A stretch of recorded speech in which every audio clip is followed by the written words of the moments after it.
नमस्कार, मैं Abid Khan the Delhi live news से। इस वक्त मैं हूं गाजीपुर के बॉर्डर पर और फ्लाईओवर के नीचे बैठे हुए हैं। प्रदर्शन लगातार बढ़ रहा है, कम होने का नाम नहीं ले रहा है। कल सरकार और किसानों के बीच फिर से बातचीत है। ना तो सरकार पीछे हटने की स्थिति में दिखाई दे रही है और ना ही किसान किसी समझौते के मूड में दिखाई दे रहे हैं। इसी बीच हमारे साथ कुछ किसान जुड़े हुए हैं, हम उनसे बातचीत करते हैं और देखते हैं और जानेंगे उनकी आगे की रणनीति क्या है। जी, आपका नाम? मेरा संजय सिंह खुटेल नाम है और हम लोग यहाँ 34 दिन से बैठे हुए हैं और आप तो देख ही रहे हो, आप यहाँ पे आ भी रहे हो किसानों के साथ क्या दुर्दशा हो रही है। किसान भूखा बैठा हुआ है यहाँ पे। कल किसानों और सरकार के बीच बातचीत है, क्या उम्मीद है? हमें तो इस सरकार से कोई उम्मीद नहीं है। अगर इसने हमारी बात ना मानी तो हम तो आर पार की लड़ाई में बैठे हैं। हम यहाँ से क्या करेंगे? क्या करना क्या है, वो हमारे गोली लगवा दे, गोली लगवा सके ज़्यादा, इससे ज़्यादा कर हमें धकेल दे। पर अब क्या इस गवर्नमेंट को ऐसा तमाशा दिखाएंगे जो ये याद रखेगी। अच्छे दिन आएंगे का एक नारा था, क्या वाकई अच्छे दिन है? नहीं, हमारे कोई अच्छे दिन नहीं है। हमारे तो जिस दिन से नारा लगा उस दिन से हमारे तो बुरे दिन शुरू हो गए। चुनाव में सरकार ने एक बात बोली, बहुत हुआ किसानों पर अत्याचार, अब की बार मोदी सरकार। वाकई है क्या? नहीं आएगी, अब की बार मोदी सरकार नहीं आएगी। जिस तरह से अत्याचार हमारे साथ हो रहा है, इस तरह से इस सरकार को वोट नहीं देंगे। पिछली बार हमारे बराबर में बच्चे जो खड़े थे 18-28 के, वो वोट डाल गए। अब की बार वो बच्चे भी वोट नहीं डालेंगे। कहीं ऐसा तो नहीं लग रहा गलती हो गई किसानों से चुनाव में? हमसे हुई है, उस गलती से ही तो ये बैठा है आकर के दुष्ट अत्याचारी। इसको तो हमने तो बहुत बड़ी गलती करी। हम RSS से तो पहले ही किलसते थे, पर हमारे बच्चों ने नहीं मानी। इसकी वजह से ये बैठ गया आकर के। कल फिर से बातचीत का दौर है, क्या उम्मीद लग रही है? उम्मीद ये है कि अगर हमारी इसने बात मान ली, जो हमने 4 शर्त दे रखी है, तो ठीक है। अगर ये नहीं मानता तो 26 जनवरी में परेड निकालेंगे हम। उम्मीद है कि आप दिल्ली में जा पाएंगे, प्रवेश कर पाएंगे? हम गोली खाएंगे और हमारे 1000 ट्रैक्टर एक साथ दिल्ली इंडिया गेट जाएंगे। सरकार ने ये एक ऑर्डिनेंस के रूप में पास किया, कहीं सरकार से गलती तो नहीं हुई कि एक पूरा कानून पास करने का तरीका होता है, वो सरकार ने मिस कर दिया? सरकार ने जो है किसान प्रतिनिधियों से जो है कि विश्वास में नहीं लिया। हमारा जो किसान संगठन है, जो भी किसान संगठन के लोग आए हैं किसी संगठन से, सरकार बिल बनाने में कोई जो है कि सहायता नहीं लिया, ना किसी किसान से पूछा। ये खाली 2 लोगों से पूछा, हिंदुस्तान के 2 लोगों से पूछा। किससे पूछा? अडानी और अंबानी से पूछा। 2 साल पहले इनकी नीयत थी और 2 साल पहले इनके झारखंड में गोदाम अडानी के और अंबानी के बने हुए हैं, पूना में बन गए हैं, आपके हरियाणा में बन गए हैं।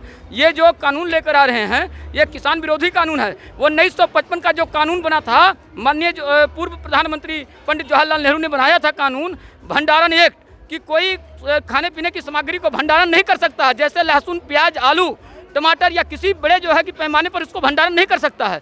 आज के डेट में मोदी जी ने इस कानून को खत्म कर दिया। अब आज हमारे जो है कि एक पैन कार्ड के आधार, पैन कार्ड का नंबर हो और टिन नंबर हो, उस पर हम 20 टन 100 टन जो है कि कट्टा लहसुन का हम जमा कर सकते हैं, आलू जमा कर सकते हैं। हम किसानों से आज मैं बताना चाहता हूँ, पूर्वांचल का किसान हूँ मैं, बस्ती मंडल से आया हूँ। अभी हमारे उत्तर प्रदेश में फर्रुखाबाद, आगरा, अलीगढ़, ये 3 जिले महत्वपूर्ण जिले हैं जो आलू के केंद्र हैं। आज किसानों की आलू खेत से 3 रुपये किलो खरीदी जा रही है। उनकी खुदाई नहीं आ रही है, लागत नहीं आ रही है। हमारे योगी जी कहे थे कि हमारी सरकार आएगी, हम आलू को MSP पर खरीदेंगे, 10 रुपया किलो जो है किसानों से आलू खरीदेंगे। आज हमारे आलू के किसान जो आगरा के हैं, आपके अलीगढ़ के हैं और फर्रुखाबाद के हैं, आज 3 रुपये किलो आलू बेच रहे हैं। दिक्कत क्या? दरअसल में मोदी जी ने कहा था कि अच्छे दिन आएंगे। मोदी जी ने कहा था कि ताली बजाओ, तो हमने ताली बजाई। मोदी जी ने कहा कि थाली बजाओ, हमने थाली बजाई। मोदी जी ने कहा कि दिए जलाओ, तो दिए जलाए। मोदी जी ने कहा कि अच्छे दिन आएंगे। सबसे बड़ा देश का दुर्भाग्य ये है कि अच्छे दिन के बजाय हमारे इतने बुरे दिन आ गए कि आज हम यहाँ सरहद पे, हमारा एक भाई तो बंदूक लेके वहाँ सरहद पे खड़ा है और दूसरा भाई आज यहाँ पुल के नीचे उसका बाप सरकार से रहम की भीख मांग रहा। इस सरकार ने हमको अडानी और अंबानी के बीच में गिरवी रख दिया और पूरे देश के प्लेटफॉर्म को गिरवी रख दिया। छोड़ा नहीं इसने देश के अंदर कुछ भी, कोई चीज़ नहीं बची। दूसरी बात तो मैं, उत्तर प्रदेश का मुख्यमंत्री गंगा जी के घाट पर आकर के ये कहता है कि 14 दिन में गन्ने का भुगतान करा दूंगा, गंगा जल हाथ पर लेकर के। और 14 दिन तो क्या, 14 महीने बीत गए और गन्ने का भुगतान नहीं हुआ। इससे झुट्टा और इससे फरेबी कोई मुख्यमंत्री नहीं हो सकता और प्रधानमंत्री नहीं हो सकता। दूसरी बात एक और बताऊंगा, किसान यूनियन इन्होंने कही थी, किसान यूनियन इन्होंने कहा था कि ये तो नकली किसान है, हम असली किसान हैं।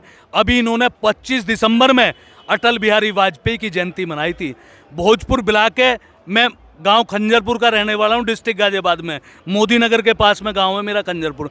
वहां इन्होंने इकट्ठे कर लिए अपने बुलवा के स्क्रीन पे। इन्होंने किसान बुलवा लिया, हम भी चले गए गांव से बहुत सारे। हमने उनके बुलाए हुए किसानों से पूछा कि भैया सरसों कब बोई जाती है, तो उसने बताया कि सरसों बोई जाती है फरवरी में। मन का बहुत अच्छे। फिर हमने उससे पूछा, मैं कहा ट्रैक्टर के पीछे क्या इम्प्लीमेंट चलते हैं, तो उसने बताया कि ट्रैक्टर के पीछे हल चलता है। गांव टिटोड़ा है, जिला मुजफ्फरनगर है, पश्चिमी उत्तर प्रदेश से हैं। कल अगर बातचीत सरकार की किसान हैं, छोटे मध्यम किसान हैं। किसान सब एक हैं, चाहे वो पंजाब का, बिहार का, सिख है, ईसाई है, मुसलमान है, सब धर्म एक हैं। भगवान के यहाँ से भी हम भी एक हैं। इतना इन तीनों कानूनों 19 के चुनाव में हिंदू मुसलमान का बहुत बड़े लेवल पर उत्तर प्रदेश में वोट विभाजन हुआ है। कहीं गलती तो नहीं होगी सरकार को समझने में?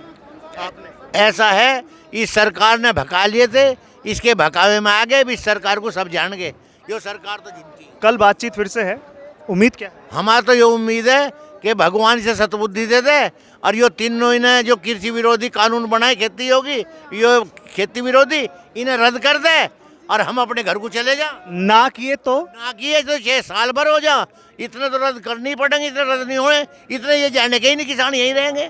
सर्दी कैसे काटेंगे? खुला आसमान है। सर्दी भगवान कटवाएगा, अपने वे छावे के इंतजाम ले रहे हैं, बल्ली बल्ली ले रहे हैं, ऊपर घेर ले। योगी सरकार का डर नहीं उत्तर प्रदेश में आंदोलन करने से? हम ना डरने के कतई भी, हम तो इतने ये कानून वापस नहीं लेने का जो किसान विरोधी बताए, इतने नहीं जाने के। देखियो एक और सुनियो, अब जो हाईवे पे जमीन आ रही है 58 पे हमारी भी आ रही, उसमें ज़बरदस्ती बिजली पावर ग्रेड ने टावर खड़े कर दिए, न उन टावरों का मुआवजा देते उसकी ज़मीन का। मेरी 3 बीघे कच्ची ज़मीन, उसमें टावर में चली, सारी में टावर गाड़ दिया, या मोटे मोटे सरिये लोहे के उसमें बिछा के और रोडी बजरपुर गेर का जाल बिछा दिया और वो टावर खड़ा कर दिया 8 लाख मेगावाट बिजली का। मैं डीएम कमिश्नर के सारे में फिर लिया, प्रधानमंत्री जी को भी एडी करी, मुख्यमंत्री को करी, मेरी किसी ने नहीं सुनी। वो केंद्र सरकार का वो है पावर ग्रेड, और हम ज़मीन को मुफ्त में ले लिया। इतनी महंगी ज़मीन को हमने तो वो रोड के किनारे 58 हाईवे पे ये छोड़ रखी थी कि दुकान मकान बना के अपना कोई व्यवसाय करेंगे। हमारे तो वो भी सब छीन ली और इनने हमारा मुआवजा नहीं दिया। अरे हमारा मुआवजा तो दिवा दो, भले आदमी। एक बात तो साफ है, किसान अगर अनुगाना जानता है तो अधिकार लेना भी जानता है। जोश पूरा है, कल की बातचीत पर निकलता है। देखते हैं कल कहाँ मोड़ जाती है बातचीत का। मैं आबिद खान गाजीपुर से, नदीम के साथ, दिल्ली लाइव न्यूज़।